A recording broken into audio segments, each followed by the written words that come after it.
2026年ベースボールクラシック、ベネズエラ vs アストロズ、試合ハイライト。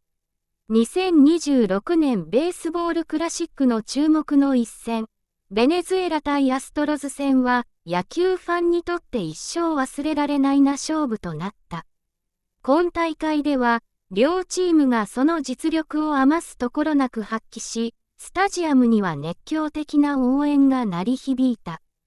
特にベネズエラ代表の選手たちは、試合開始、試合インキーがマウンドに立つと、その鋭い変化球でベネズエラ打線をすぐさま反撃。ゴメスがフルカウントから投手の変化球を見事に試合を決定づけた大きな一打だったとコメントし、選手たちの方でベネズエラがその打線の力を見せつけた形となった。この試合は、今大会の中でも